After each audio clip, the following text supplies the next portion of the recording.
Hello everyone, আসসালামু আলাইকুম। Welcome back to my channel Sultana's cooking craft থেকে আবারও চলে এলাম ইজি আরও একটা রেসিপি নিয়ে। দেশে অথবা দেশের বাইরে, শহরে অথবা গ্রামে, যেখান থেকে দেখতেছেন সবাইকে আমার চ্যানেলে স্বাগতম।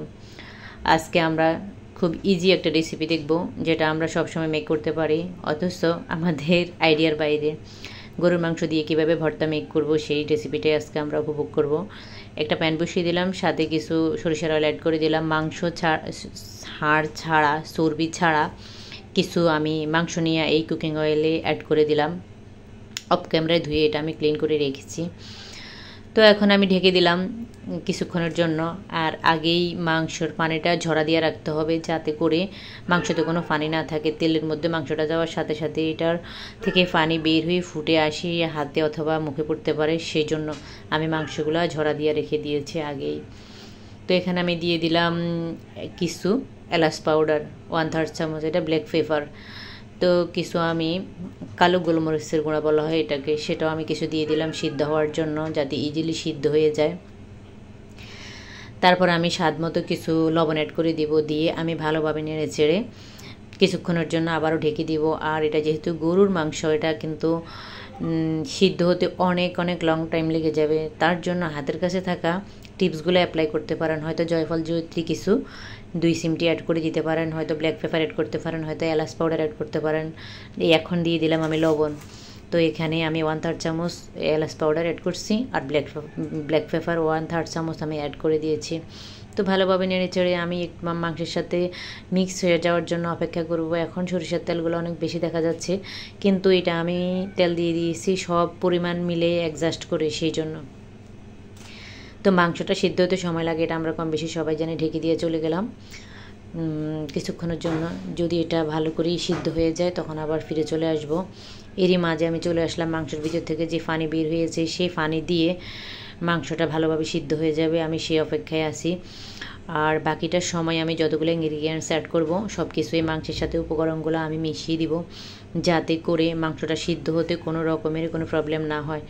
এভাবে ভালো করে নেড়ে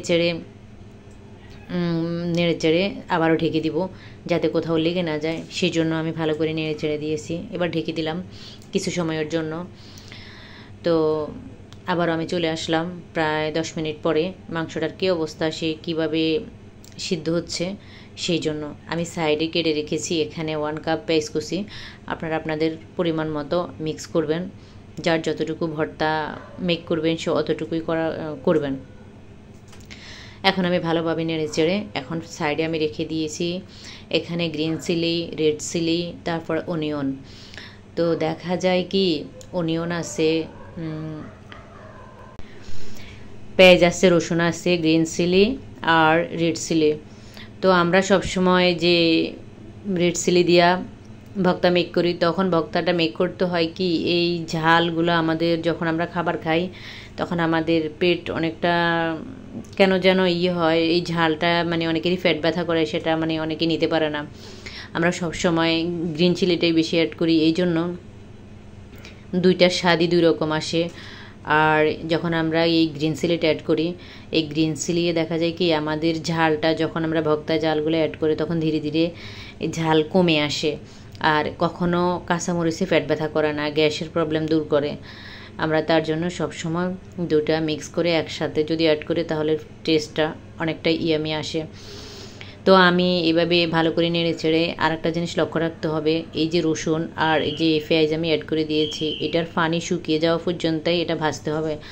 আর যে কাঁচা পেঁয়াজ দিয়ে আমরা ভর্তাগুলো মেক করি, সেটা শুটকির হোক, মাছের হোক, আর এই যে গরুর মাংসের হোক, তখন হয় কি যে পেঁয়াজ থেকে যে কাঁচা পানিগুলো বের হয়, ওটা আমরা নর্মাল প্রিজারভেটিভ রুম টেম্পারেচারে রাখতে পারে প্রায় 2 ঘন্টা। এরপরে আমাদের ওগুলা থেকে একটু ব্যাড স্মেল বের হয়, যেহেতু কাঁচা পেস্টটা থাকে, ওটার থেকে পানি বের হয়ে ধীরে ধীরে ভর্তাটা নষ্ট হয়ে যাওয়ার একটা পসিবিলিটি থাকে। তো আমরা ওইসব পসিবিলিটি সব স্কিপ করে ফেলতেছি, এই জন্য যে আমরা যদি এভাবে একটা ভর্তা মেক করি, এই ভর্তাটা আপনি রুম টেম্পারেচারে 7-8 ঘন্টা রাখতে পারবেন। আর বাটে যদি নর্মাল প্রিজারভেটিভ করেন তাহলে 1 মান্থ খেতে পারবেন অনায়াসে।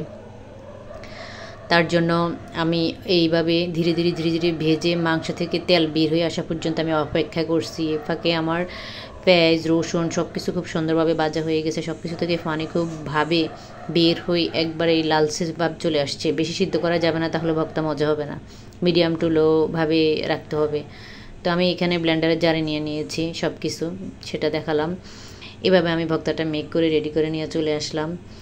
তো আপনারাও খেয়ে দেখবেন কেমন হয়েছে, আর কমেন্ট বক্সে জানিয়ে দিবেন যে যেখান থেকে দেখতেছেন। সবাই আমার চ্যানেলটা সাবস্ক্রাইব করে দিবেন, আমার জন্য দোয়া করবেন, আমার পরিবারের জন্য দোয়া করবেন।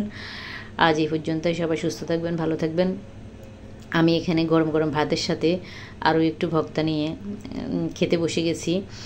তো জাস্টে কেমন একটা ইয়ামি একটা লুক চলে আসছে, সেটা দেখতেই পারতেছেন যে এত সুন্দর আর এতটা লোভনীয় একটা খাবার যদি আমরা না খাই সেটা তো অবশ্যই মিসিং হয়ে যাবে। আজ এই পর্যন্তই, ভালো থাকবেন, আল্লাহ হাফেজ।